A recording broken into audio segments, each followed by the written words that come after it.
Assalamualaikum warahmatullahi wabarakatuh. Selamat datang kembali di pembelajaran matematika. Apa kabar semuanya? Semoga selalu dalam keadaan sehat walafiat ya. Pada kesempatan kali ini video pembelajarannya agak berbeda karena kita hanya membahas soal-soal latihan yang ada di video sebelumnya ya. Video sebelumnya yaitu tentang aturan perkalian dan penjumlahan, yaitu tentang kaidah pencacahan ya. Nah, masih ingat sebelumnya latihan soalnya yang mana? Kita lihat di sini lagi ya. Ini latihan soalnya. Nah, ini latihan soalnya ya. Kita bahas satu persatu. Yang pertama, di rumahnya Budi terdapat 4 jenis sepeda yang berbeda, 3 jenis motor yang berbeda, dan 2 jenis mobil yang berbeda. Jika Budi ingin bepergian, ada berapa cara Budi menggunakan kendaraan yang ada di rumahnya? Masih ingat perbedaan antara aturan penjumlahan dan perkalian? Di sini kasus yang pertama pakai penjumlahan atau perkalian? Perbedaannya, untuk perkalian, jika dua kejadian tersebut terjadi dua-duanya, ya. Nah, di sini untuk yang perkalian, jika kejadian pertama dalam n cara dan kejadian kedua itu atau kejadian pertama itu diikuti oleh kejadian yang kedua yang terjadi dalam n cara ya. Jadi dua-duanya terjadi kalau aturan perkalian. Sedangkan aturan penjumlahan di sini terjadi salah satu ya. Untuk aturan penjumlahan itu kejadian pertama dan kejadian kedua itu terjadi secara terpisah ya. Jadi kejadiannya bisa kejadian pertama atau kejadian yang kedua, terjadinya tidak dua-duanya gitu. Itu pakai aturan penjumlahan. Jadi untuk yang kasus pertama kita lihat di sini, apa mungkin mana coba di sini nih ya, si Budi ini mungkin nggak memakai tiga-tiganya atau memakai 2 kendaraan, motor iya, mobil iya gitu. Dia sendiri nih kasusnya untuk si Budi sendiri.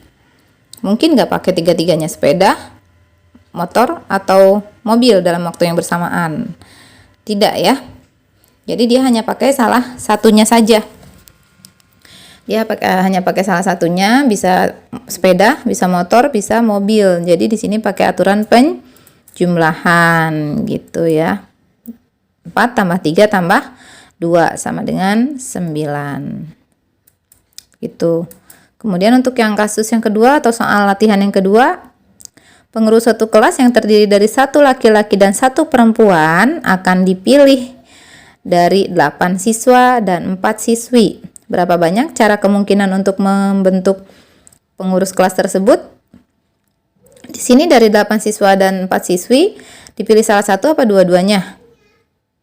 Dipilih dua-duanya ya. Nah, karena yang akan dipilih itu 1 laki-laki dari 8 siswa dan 1 perempuan dari 4 siswi, jadi dua-duanya diambil gitu ya sebagai pasangan. Jadi pakai aturan perkalian.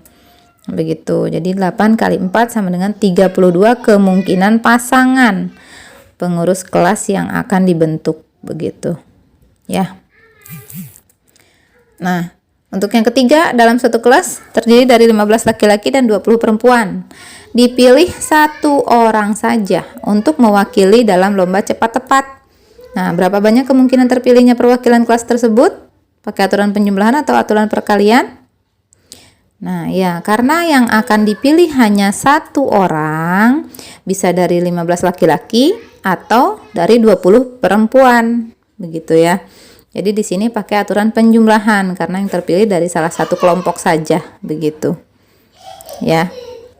15 tambah 20 sama dengan 35 kemungkinan terpilihnya perwakilan kelas ya.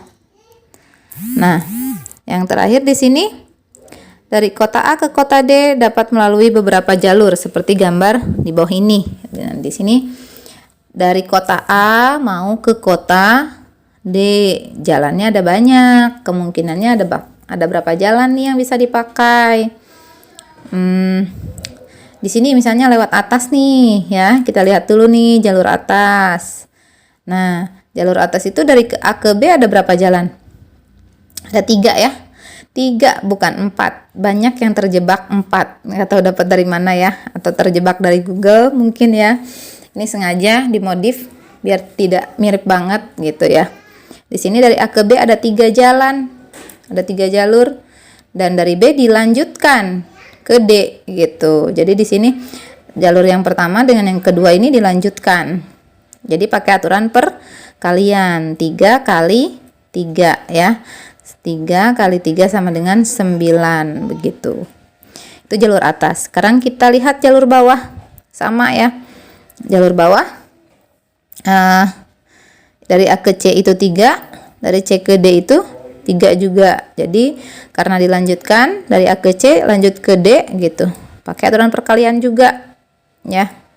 3 kali 3 sama dengan 9. Nah, sekarang yang dipilih yang mana nih? Jalur atas sama bawah, dipilih salah satu apa dua-duanya?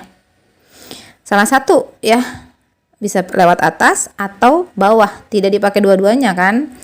Capek-capek gitu kan, nggak mungkin terjadi secara berbarengan atas dengan bawah dua-duanya dipakai. Jadi untuk dari jalur atas dan bawah di sini pakai aturan penjumlahan gitu.